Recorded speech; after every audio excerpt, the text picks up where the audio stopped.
ओम शांति।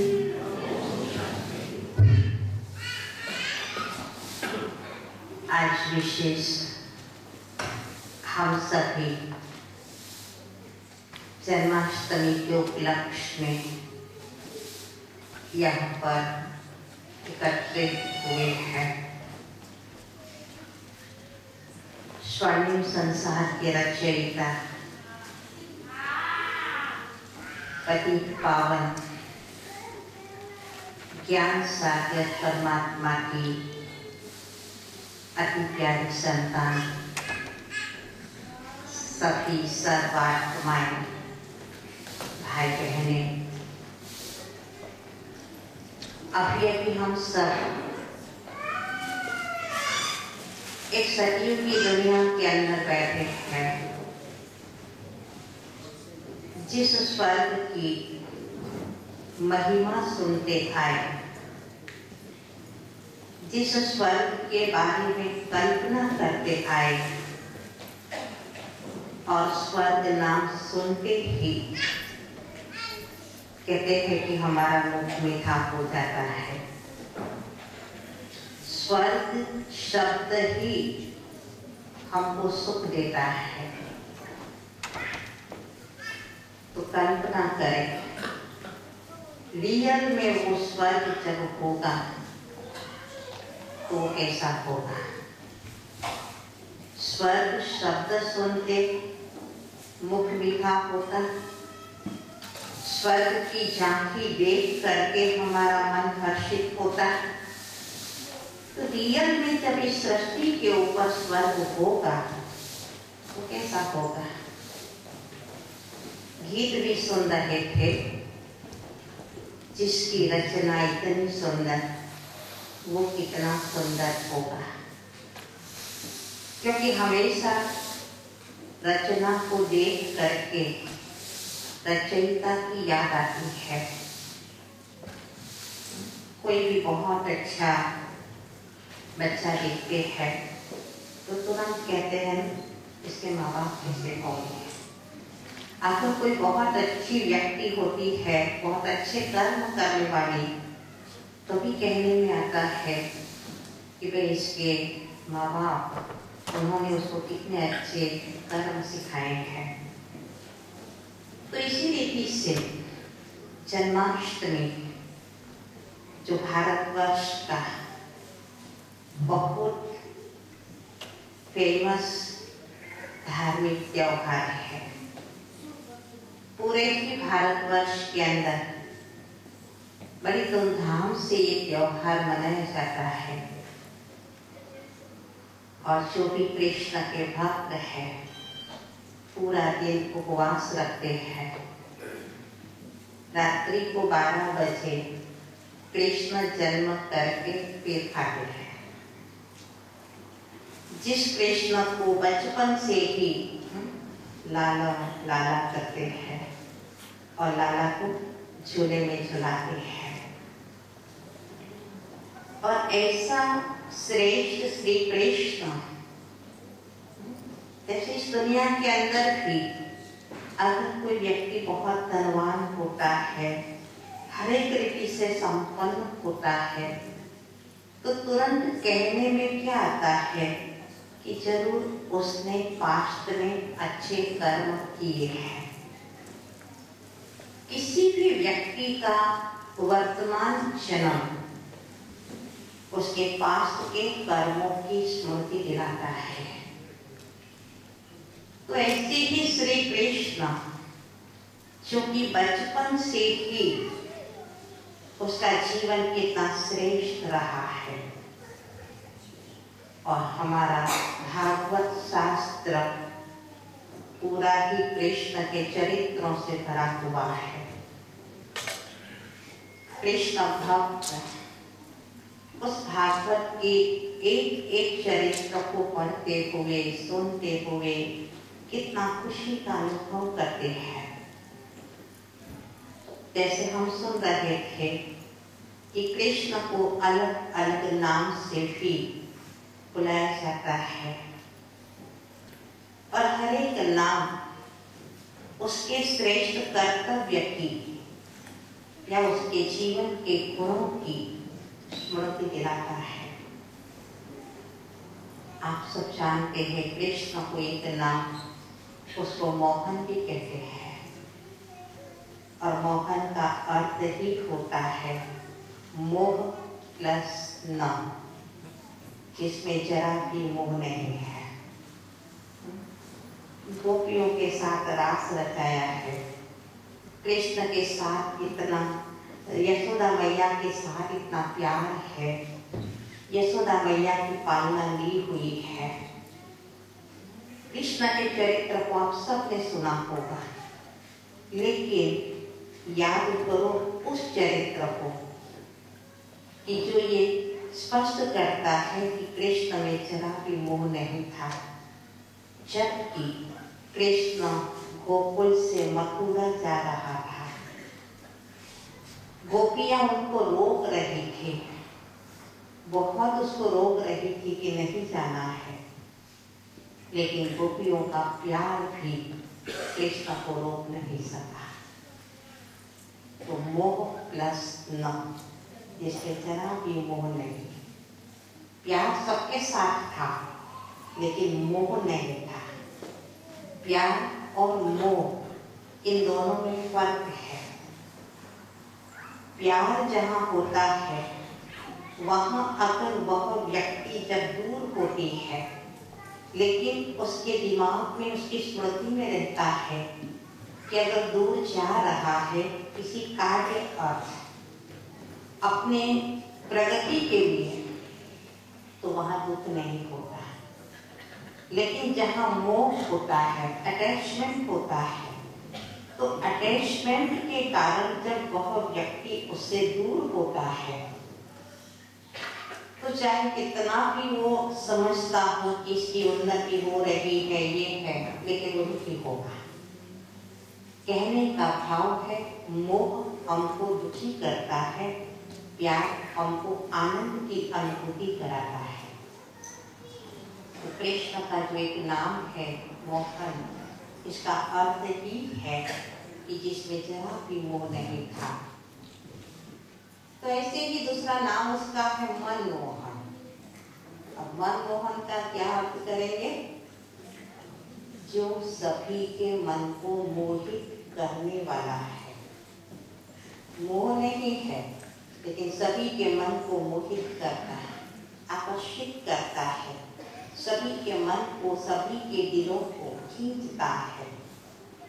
और इसलिए तो देखो कृष्ण भक्त जो है तो क्या कहते हैं कि अगर हम गोकुल के अंदर जहाँ कृष्ण होकर के गया है, तो उस गोकुल के धूल की एक रस बन जाए, गोकुल के जो वृक्ष है उस वृक्ष का एक पत्ता बन जाए, इतना तुच्छ वस्तु जो है, स्थूल नहीं जड़ वस्तु है, कि जहाँ कृष्ण गुजरता है, जहाँ कृष्ण ने रास रचाया है, जहाँ कृष्ण हमेशा गोपियों के साथ खेल रहा है, तो कृष्ण भक्त समझते हैं कि हम ऐसे गोकुल की मिट्टी भी बन जाए, गोकुल के वृक्षों का पत्ता भी बन जाए, तो भी हमारा जीवन धन्य है।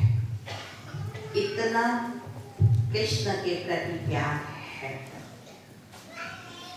अब कृष्ण के लिए उसके जीवन के अंदर, जीवन से जुड़ी हुई जो अनेक ऐसी लीलाएं हैं, उसमें मुख्य 5 बातें हैं जो म से शुरू होती है। मोर, मुकुट, मुरली, मटकी और मक्खन। इन 5 शब्दों के अंदर कृष्ण की सारी लीलाएं आ जाती हैं। सबसे पहला है मोर। जैसे सुना हमने कि मोर पिच जो उसके मस्तक में दिखाते हैं, अर्थात मोर पवित्र पक्षी है, भारत का राष्ट्रीय पक्षी भी है और मोर पवित्रता का प्रतीक है। इसलिए कृष्ण की आत्मा जो संपूर्ण पवित्र थी, इसलिए उस पवित्रता के प्रतीक स्वरूप कृष्ण के मस्तक पर मोर पिच रखा जाता है। दूसरा, कृष्ण के होठों पर सदैव मुरली दिखाते हैं। तो मुरली किसका प्रतीक है? कृष्ण मुरली बजाता है। मुरली सुनने के लिए वो गोपियां तरसती है और उसके होठों पर जो मुरली दिखाई है, तो जैसे हमने बताया कि वर्तमान जन्म का मुख्य आधार अपना पास्ट का जन्म है, ठीक इसी प्रकार से कृष्ण की आत्मा ने भी पूर्व जन्म के अंदर, जबकि कलयुग का अंतिम समय चल रहा था और निराकार परमात्मा शिव ने आकर के विश्व परिवर्तन करने के लिए जो ज्ञान की गंगा को इस सृष्टि पर बहती किया और निराकार होने के कारण जिस साकार तन को अपना माध्यम बनाया, जो हम परिचय के अंदर भी सुन रहे थे, प्रजापिता ब्रह्मा, देखने में साधारण लगती है, लेकिन यही प्रजापिता ब्रह्मा जो श्री कृष्ण का अपना जन्म है और वही ब्रह्मा के तन का ही माना श्री कृष्ण के अंतिम जन्म की ये बात है कि उस समय पर परमात्मा ने प्रजापिता ब्रह्मा के तन का आधार लेकर उनके मुख से जो ज्ञान की मुरली सुनाई, तो वो ज्ञान की मुरली सदैव उसने अपने जीवन के अंदर धारण की, क्योंकि काष्ठ की मुरली संगीत सुनने तक अच्छा लगता है, किसी का जीवन परिवर्तन नहीं कर सकती, लेकिन परमात्मा के द्वारा सुनाई हुई ज्ञान की मुरली जो मनुष्य के जीवन को परिवर्तन करती है, तो वही श्री कृष्ण की आत्मा ने अपने पूर्व जन्म के अंदर उस ज्ञान की मुरली को अपने जीवन में सदैव धारण किया। उसके होठों से सदैव वो ज्ञान निकलता रहा और इसलिए जब श्री कृष्ण के स्वरूप में वो जन्म लेती है आत्मा, तो बचपन से ही उसके होठों पर मुरली दिखाते हैं। दूसरा, मुरली के साथ साथ कृष्ण मुरली बजाता था, गोप गोपियां इकट्ठी होती थी और सभी रास करते थे। रास कौन कर सकता है? रास कौन कर सकता है? जो मन से लाइट होता है, जिसका मन खुश होता है, फिर वह वो कितना भी भारी शरीर वाला क्यों ना हो, लेकिन जब मन से वो खुश होता है, हल्का होता है, तभी वो रास कर सकता है। कृष्ण के जीवन की ये विशेषता रही कि वह हमेशा उसके सामने बातें आती रही। कंस एक एक असुरों को भेजता रहा, लेकिन वो सदैव लाइव रहा और इसलिए कृष्ण के मस्तक पर, कृष्ण के होठों पर वो मुरली और मुरली के साथ वो खुद भी नाचता रहा, सबको नचाता भी रहा। तीसरा दिखाते हैं कृष्ण के मुख में मक्खन। मक्खन कैसे तैयार होता है? कितना दही का मंथन करते हैं तब मक्खन तैयार होता है, और वो मक्खन जो हमारे शरीर को ताकत देता है। ठीक इसी प्रकार से श्री कृष्ण ने भी अपने पूर्व जन्म के अंदर ब्रह्मा के स्वरूप से परमात्मा ने जो ज्ञान सुनाया तो उस ज्ञान का विचार सागर मंथन करके जो मक्खन निकाला, जो ज्ञान का सार निकाला, वो खुद ने भी खाया, सबको भी खिलाया। कृष्ण मक्खन अकेला नहीं खाता था, सबको खिलाता था। तो वह ज्ञान का मक्खन जो तैयार किया उसने खुद ने भी खाया और सभी मनुष्य आत्माओं को भी बांटा। इसलिए मक्खन दिखाया जाता है। चौथा दिखाते हैं, कृष्ण ने मटकी फोड़ी। अब मटकी किस बात का प्रतीक है? कहते हैं गोपियों की मटकी फोड़ता था। जब गोपियां पानी भरने जाती थी तो मटकी फोड़ता था। जब गोपियां वो मक्खन चुराता था, इसलिए गोपियां क्या करती थी? मक्खन सिक्के पर लटकाती थी। तो वहां पर भी कृष्ण पहुंच जाता था, मटकी फोड़ देता था। तो मटकी किस बात का प्रतीक है? मटकी हमेशा कहाँ रखी जाती है? मस्तक पर। तो मटकी जो हमारी बुद्धि का प्रतीक है और बुद्धि के अंदर अहंकार भरा हुआ है आज, तो ये अहंकार रूपी मटकी को फोड़ा, अहंकार को खत्म किया। दूसरा, जैसे बताया गोपियां सिक्के पर लटकाती थी, तो आज हरेक की बुद्धि रूपी मटकी स्वार्थ के सिक्के पर लटकी हुई है। तो वह परमात्मा स्वार्थ के सिक्के पर लटकी हुई मटकी को फोड़ते हैं, बुद्धि को अभिमान से मुक्त करते हैं। इसलिए दिखाते हैं मटकी फोड़िए। और पांचवा, कृष्ण को बचपन से ही ताजधारी दिखाया। छोटे बच्चे को तो ताज नहीं पहनाते ना, बड़े होते तब पहनते हैं, लेकिन कृष्ण को बचपन से ही ताजधारी दिखाया है। तो वह ताज कौन सा है? तो वो जो ताज है कि पूर्व जन्म के अंदर परमात्मा ने बहुत बड़ी जिम्मेवारी ब्रह्मा के स्वरूप में जब थी वो आत्मा उनके ऊपर रखी, और वो थी विश्व परिवर्तन की जिम्मेवारी। तो विश्व परिवर्तन की जिम्मेवारी को बहुत अच्छी तरह से निभाया, और इसलिए बचपन से ही वह रत्न जड़ित ताज उसको प्राप्त होता है। तो इस रीति से कृष्ण की महिमा के साथ ये 5 म जुड़े हुए हैं। मोर, मुकुट, मटकी, मोहन और मक्खन। तो ये 5 म जो जुड़े हैं, और भी हम बहुत सारी लीलाएं कृष्ण के लिए सुनते रहते हैं। जैसे कि कृष्ण ने गोपियों के वस्त्र चुराए, वस्त्र हरण किए।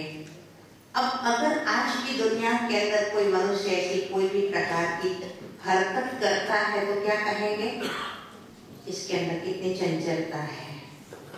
और इसलिए ये बात कहने में आती है, कई बार कहते भी है, कृष्ण करे तो लीला, बाकी मनुष्य करे तो क्रिया, माना कर्म।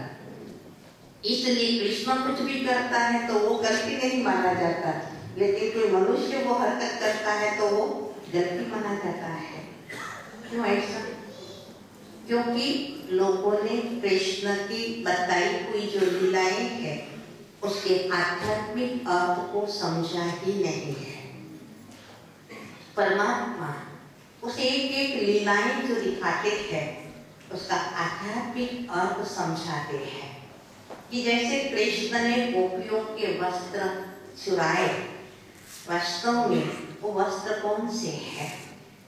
कि कलयुग के अंदर इस समय हर एक मनुष्य आत्माएं देह अभिमान के वस्त्र में फंसी हुई है, बड़ी कॉन्शियस। तो देह अभिमान के वस्त्र को उतारा है, देह अभिमान के वस्त्र को हटाया है, और इसलिए दिखाते हैं कि गोपियों के वस्त्र चुराए। गोपी, गोपी का अर्थ क्या होता है? गो मीन्स इंद्रिय, और पी अर्थात वश करना। जिसने अपनी इंद्रियों को पूरा वश किया हुआ है वही सच्ची गोपी है। तो कोई एक दो गोपियों की बात नहीं है।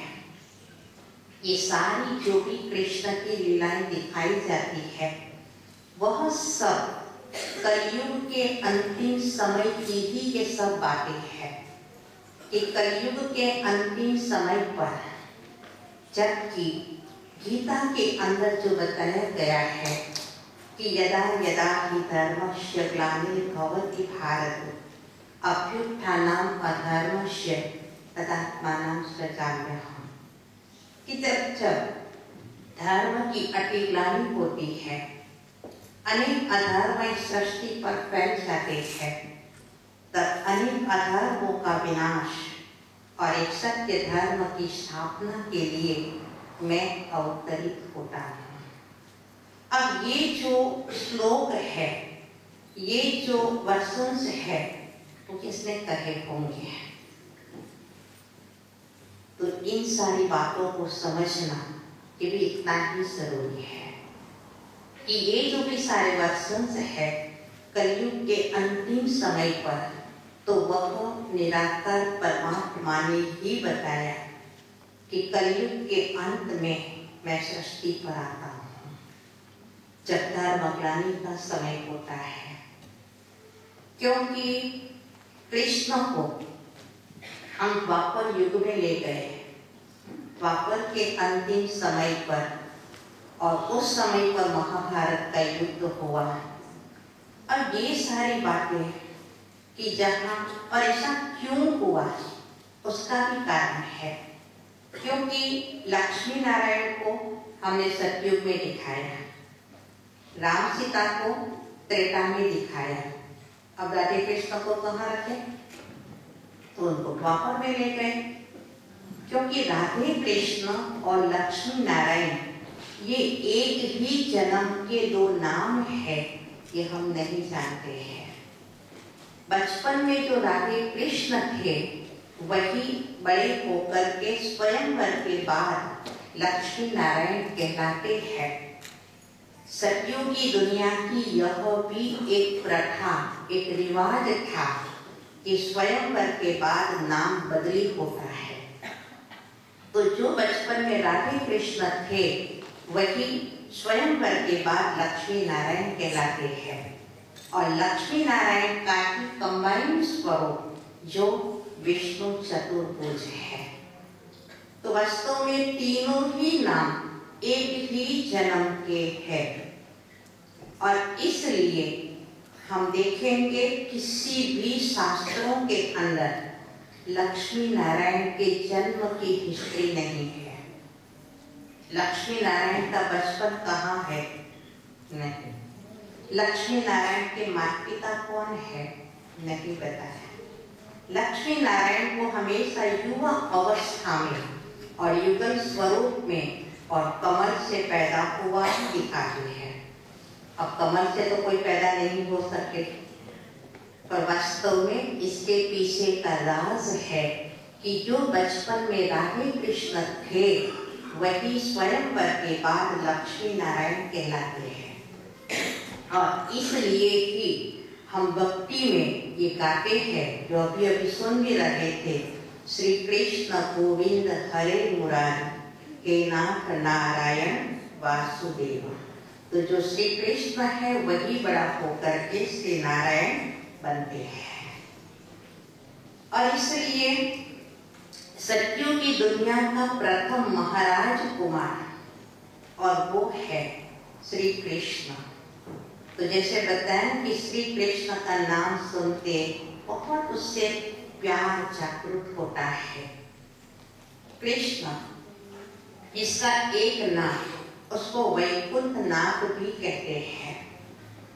वैकुंठ सत्यों की दुनिया का ही एक नाम है, तो उसका ये नाम भी सिद्ध करता है कि श्री कृष्ण वैकुंठ अर्थात सतयुग में होकर के गया है। श्री कृष्ण जिसको क्षीर सागर में दिखाया, पीपल के पत्ते पर अंगूठा चुसता हुआ, सागर, उसके बीच में पीपल का पत्ता रह सकता है कोई बच्चा? तो ये किस बात का प्रतीक है? क्षीर सागर का अर्थ है सतयुग की दुनिया, और वो सतयुग की दुनिया का मनुष्य सृष्टि रूपी वृक्ष का प्रथम पत्ता, और वो है श्री कृष्ण। जहां से एक सतयुग की दुनिया की शुरुआत होती है, जिस सतयुग की दुनिया की हम महिमा करते हैं, सर्वगुण संपन्न, 16 कला संपूर्ण, संपूर्ण निर्विकारी। तो सतयुग की दुनिया, सतयुगी क्षीर सागर का मनुष्य सृष्टि रूपी वृक्ष का प्रथम पत्ता, और वो है श्री कृष्ण। इसलिए उसको सागर में पीपल के पत्ते पर दिखाया है। इस रीति से हमारे यहाँ जब दिवाली आती है, तो दिवाली के पहले हम घर के अंदर बहुत सारी साफ सफाई करते हैं। क्यों? क्योंकि मान्यता ऐसी है कि अगर घर में स्वच्छता होगी नहीं तो लक्ष्मी आएंगी नहीं। तो स्थूल लक्ष्मी के आवाहन के लिए भी अगर घर के अंदर इतनी स्वच्छता जरूरी है, तो जब साक्षात लक्ष्मी नारायण चैतन्य में इस तरह पर आए, तो ये सृष्टि कितनी स्वच्छ, माना सबको प्रधान चाहिए।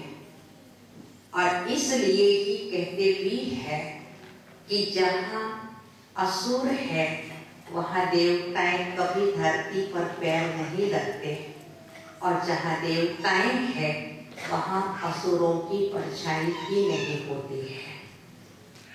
तो ये सारी बातें सिद्ध करती है कि श्री कृष्ण जो सतयुगी दुनिया में ही होकर के गया है। लेकिन जैसे बताया कि अब श्री कृष्ण ने भी इतना श्रेष्ठ पद कैसे प्राप्त किया।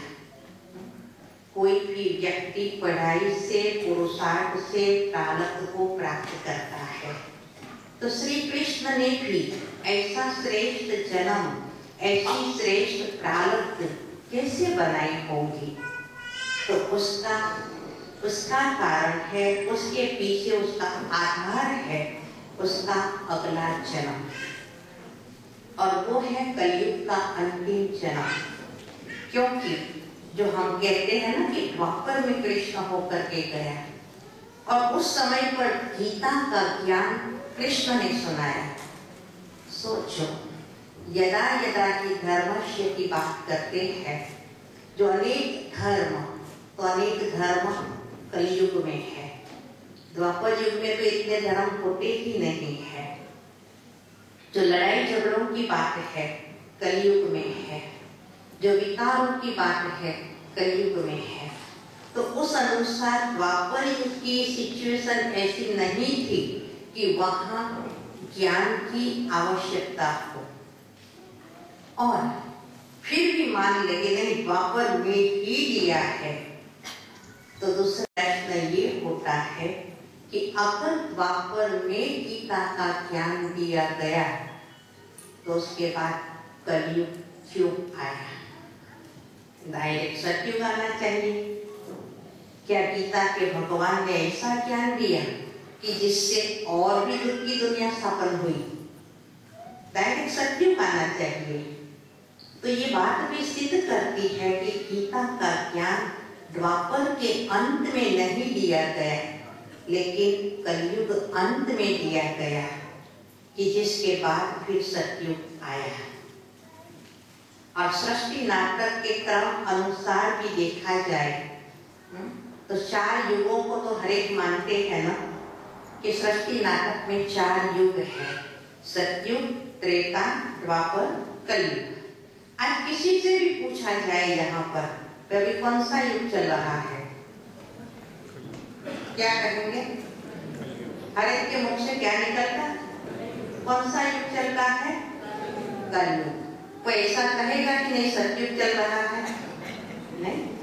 हर एक के मुख से, चाहे कितनी भी धन संपत्ति है, चाहे कितने भी भौतिक सुख के साधन है, लेकिन हर एक के मुख से निकलता है कि भाई कलयुग है।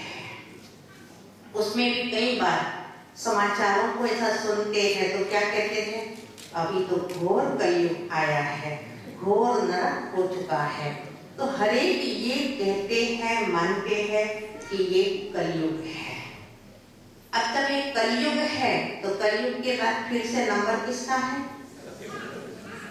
जैसे कहते हैं दिवस के बाद रात, रात के बाद दिवस। जैसे मनुष्य जीवन के अंदर भी बचपन, युवानी, वृद्धावस्था, मृत्यु, फिर बचपन। वर्ष के अंदर भी देखो जनवरी, फरवरी, फिर दिसंबर के बाद फिर आएगा जनवरी। तो युगों के हिसाब से देखो तो हर एक कहता है कि अब कलयुग है। तो कलयुग के बाद सत्युग। अब सत्युग आएगा कैसे? ऐसे ही आ जाएगा क्या? जब भगवान एक जादू की छड़ी घुमा दे हो जाएगा क्या? सत्युग के, कलयुग के बाद सत्युग को आना है तो कैसे आएगा? उसके लिए आप में से कई गीता पढ़ते होंगे, सुनते होंगे। गीता के ही एक एक श्लोक को, उन महावाक्यों को याद करें। वो किसके प्रति इशारा करता है? जैसे बताया यदा यदा हि धर्मस्य, तो वो सिचुएशन अभी कलयुग के अंतिम समय की है। गीता में भी कहा है कि मैं जब सृष्टि पर आता हूँ तो एक साधारण वृत्त तन का आधार लेता हूँ, जिस कारण दुनिया के मूढ़मती लोग मुझे जान नहीं सकते हैं और तुच्छ समझकर गाली देते हैं। सोचो, श्री कृष्ण ने ये कहा हो, आज कौन ऐसा मनुष्य होगा जो श्री कृष्ण के स्वरूप से ज्ञान दिया जाए और न जाने? जिस कृष्ण को आज सभी लॉर्ड कृष्ण कहकर के प्यार करते हैं, जिस कृष्ण को झूले में झुलाते हैं, और अगर वही कृष्ण के स्वरूप से ज्ञान दिया होता कृष्ण ने, तो कौन नहीं पहचानता? तो फिर गीता ने ऐसा क्यों कहा कि मैं वृद्ध तन का आधार लेता हूँ और इसलिए दुनिया के मूढ़मती लोग मुझे पहचान नहीं पाते हैं? तो ये बात किससे लगती है? आप सोचो, किससे लगती है? अभी अभी हम परिचय के अंदर वो देख रहे थे कि कैसे ये संस्था की स्थापना निराकार परमात्मा ने साधारण मानव तन, प्रजापिता ब्रह्मा जो कि वृद्ध तन है, और उनके द्वारा ये ज्ञान देना शुरू किया है। तो लोगों की देखने की नजर वो है, वो वृद्ध साधारण तन है ना। अरे ये तो दादा लेखराज, वो हीरा जवाहरी का वो नहीं समझ पाते हैं कि इनके तन में स्वयं परमात्मा आकर के ज्ञान दे रहे हैं। इसलिए गीता ने कहा कि कोटों में कोई और कोई में भी कोई बिरला ही मुझे पहचानता है। गीता में ही कहा कि मैं सूर्य, चांद, तारों से भी पार, अव्यक्त वतन जो मेरा धाम है। अब मान लो कृष्ण ने ये कहा होता तो कृष्ण को तो इसी दुनिया के अंदर दिखाया है, कृष्ण को तो गोकुल और मथुरा के बीच में ही दिखाया है। तो फिर ऐसा क्यों कहा कि मैं सूर्य, चांद, तारों से भी पार, जहाँ सूर्य का प्रकाश भी पहुंच नहीं पाता, वो अव्यक्त वतन मेरा धाम है। ये महावाक्य भी निराकार परमात्मा की तरफ निर्देश करता है। उसी रीति से उसमें कहा है, गीता के अंदर ही बताया है कि कर्म, अकर्म और विकर्म की गहन गति को मैं ही जानता हूँ। तो कर्मों की गहन गति क्या है वो एक परमात्मा ही जानता है, वही समझाता है। तो ऐसे कई महावाक्य है, एक एक अध्याय हम खोलते हैं और उसमें जो भी सारी बातें बताई है तो वह सभी निराकार परमात्मा की तरफ इशारा करती है। और गीता ज्ञान की आवश्यकता भी कलयुग के अंतिम समय पर है। तो यह वही समय चल रहा है आपको यही बताना चाहते हैं कि यह वही समय चल रहा है कि जो गीता ज्ञान प्राप्त करने का समय है, वो यही ये धर्म ज्ञानी का समय है, यही ये सतयुग की दुनिया की स्थापना का समय चल रहा है। पर बताएं, परमात्मा आते हैं तो कोई शो नहीं, कोई जादू या चमत्कार नहीं, लेकिन परमात्मा ज्ञान देकर के एक एक मनुष्य आत्मा के जीवन को, उसके संस्कारों को परिवर्तन करते हैं। क्यों? पता है, जादू की छड़ी घुमा दे और दुनिया बदल गई। शायद भगवान ऐसे दुनिया को परिवर्तन भी कर दे कि जादू की छड़ी और सतयुग आ गए। अब हम कहते हैं ना, सतयुग माना क्या? जहाँ सोने के महल होते हैं, घी दूध की नदियां बहती है। शायद भगवान एक जादू की छड़ी घुमा दे, ऐसी दुनिया बना दे, लेकिन यही सारे मनुष्य को वहां भेज दिया, क्या होगा? एक घंटे में उसको वापस ऐसा ही बना देंगे। क्यों? क्योंकि संस्कार परिवर्तन।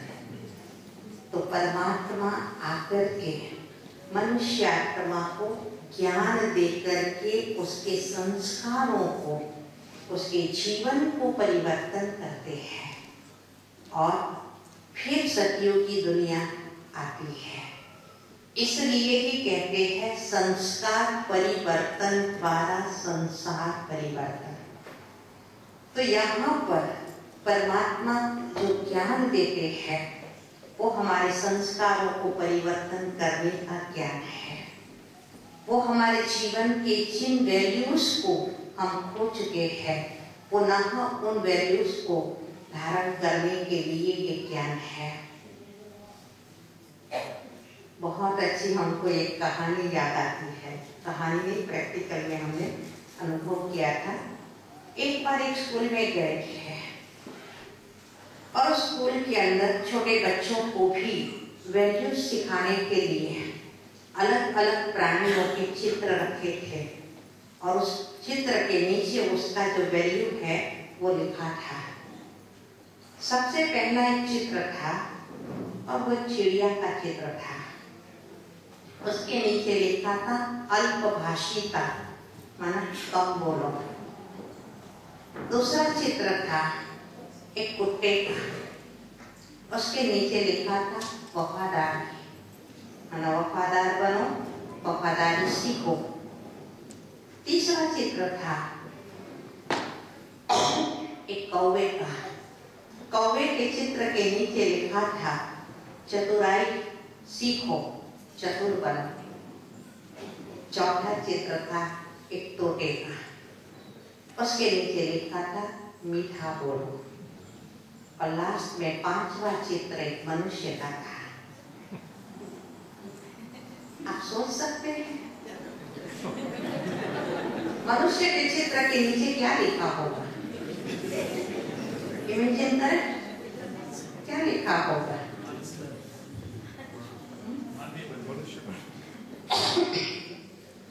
क्या?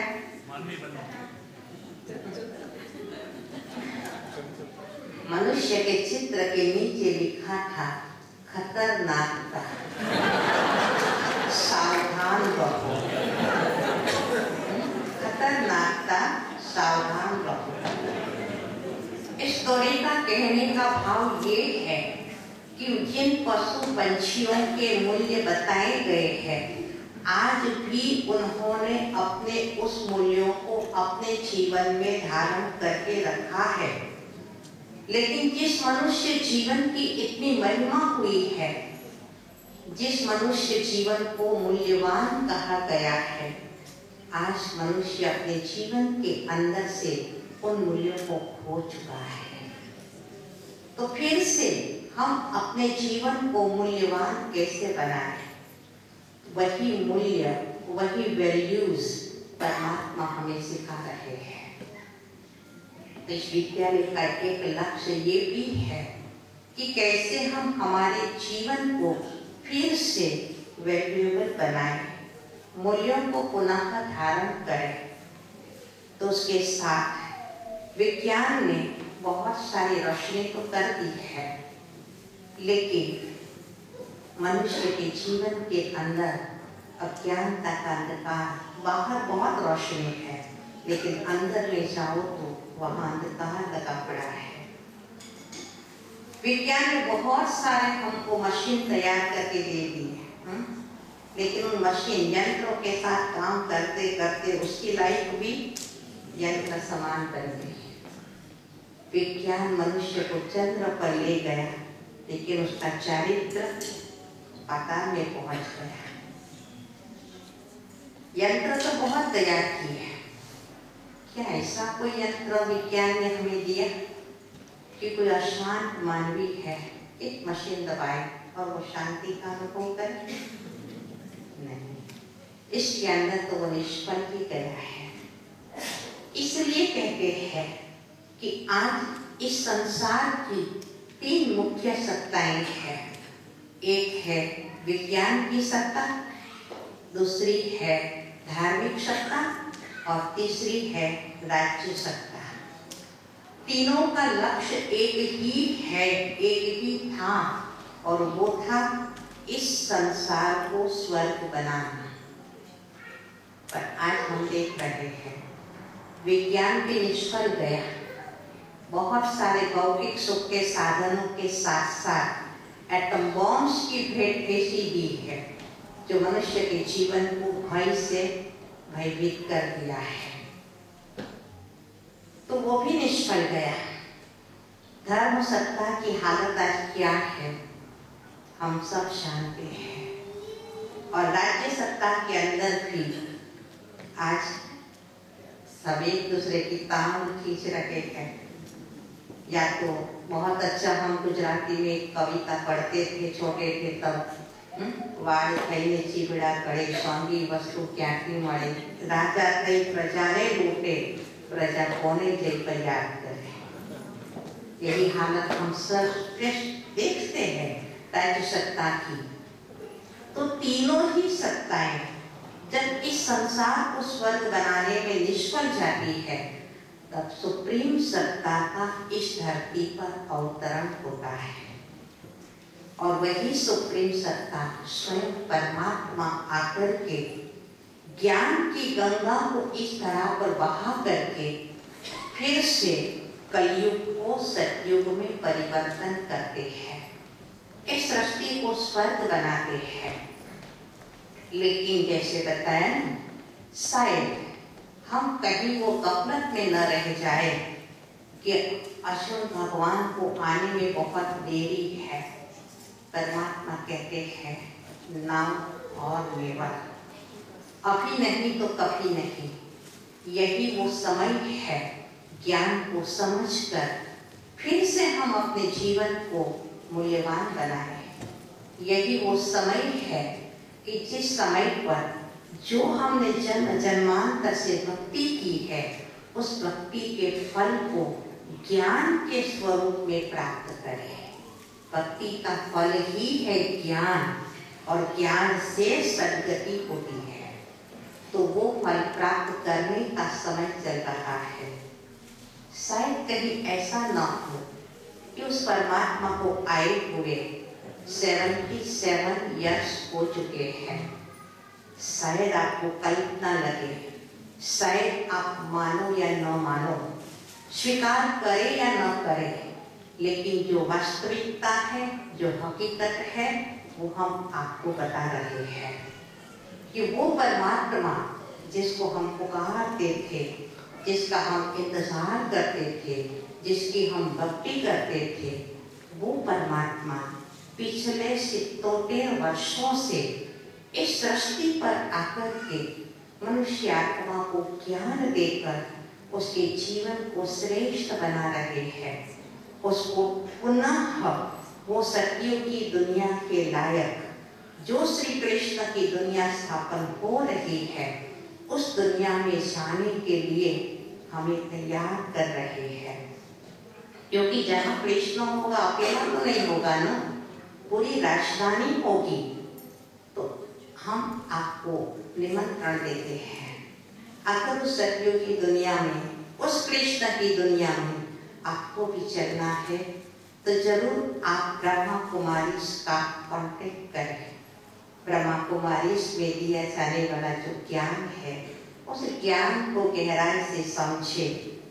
हमारा पिछले 37 वर्षों का ये अनुभव है कि इस ज्ञान को प्राप्त करके हमने जो हमारे जीवन के अंदर प्राप्त किया है, जो पाया है, जो अनुभव किया है, संसार में कहीं पर भी वो नहीं मिल सकता है।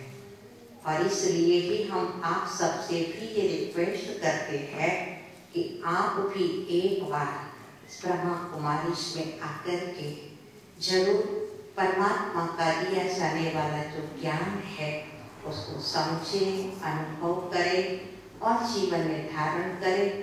आपका जीवन भी धन्य हो जाएगा। ओम शांति।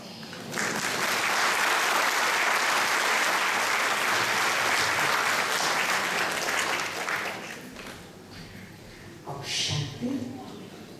5 मिनट के लिए हम सभी साइलेंस में मेडिटेशन अभ्यास करेंगे।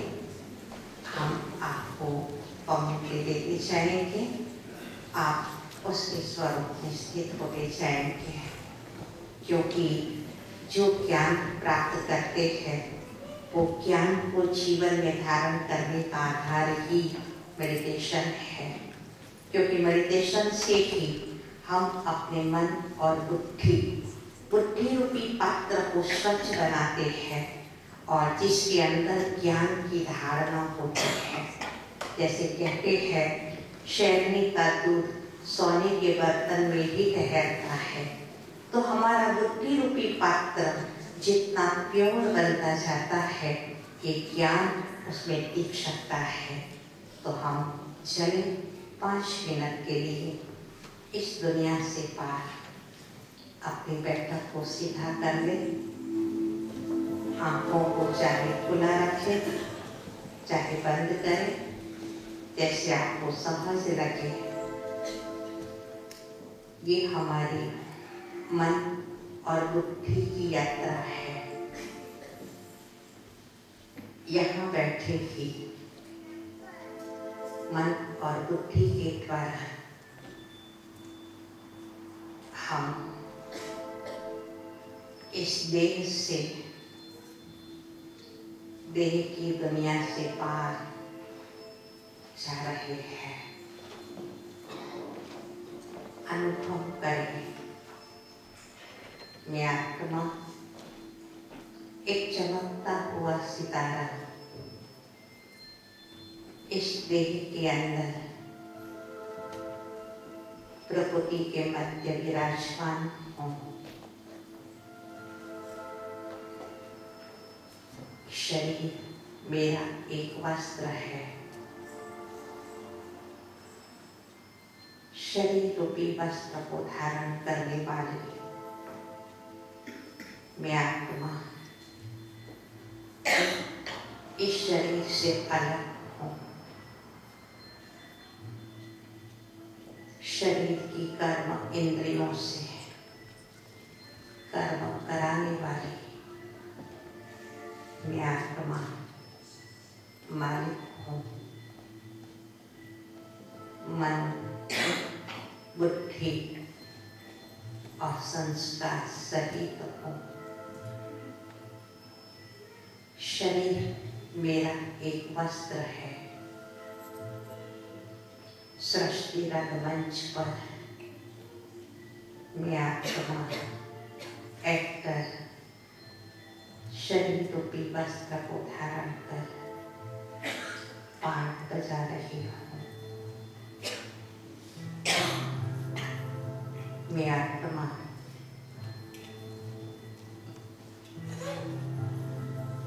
सूर्य, चांद, तारागणों से भी पार प्रकृति का छठा तत्व ब्रह्म महत्त्व की निवासी हूँ।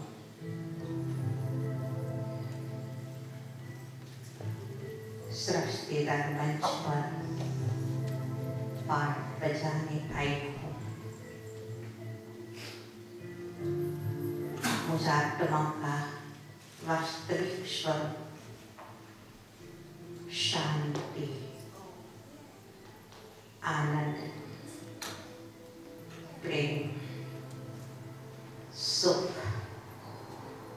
पवित्रता है,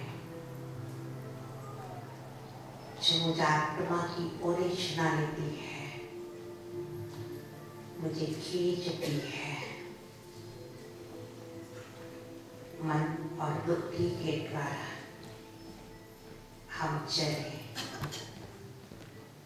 इस देह की दुनिया से पार अपने निज घर में, जहाँ मुझ आत्मा के पिता परमात्मा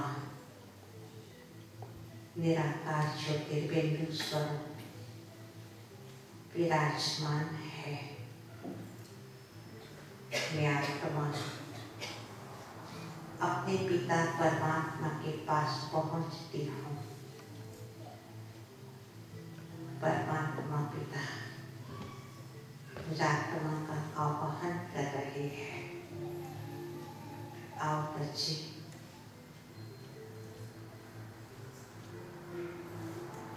अपने निज धर्म में स्थित हो जाओ। परमात्मा पिता के सर्वपूर्ण सागर की तरह चारों तरफ फैले हुए हैं। मैं आत्मा पिता परमात्मा के समीप उन सभी गुणों के द्वारा लहराती रही अपने आप को शांत स्वरूप, आनंद स्वरूप, प्रेम स्वरूप अनुभव कर रही हूँ। अपने अंदर शक्तियाँ भरती जा रही है। खुशी का अनुभव हो रहा है। परमात्मा की सर्व शक्तियाँ फाउंटेनेशन मेरे ऊपर बरस रही है। मैं शक्तियों से भरपूर होती जा रही हूँ। अनुभव करें, शांत हूँ, आनंद स्वरूप हूँ, प्रेम स्वरूप हूँ।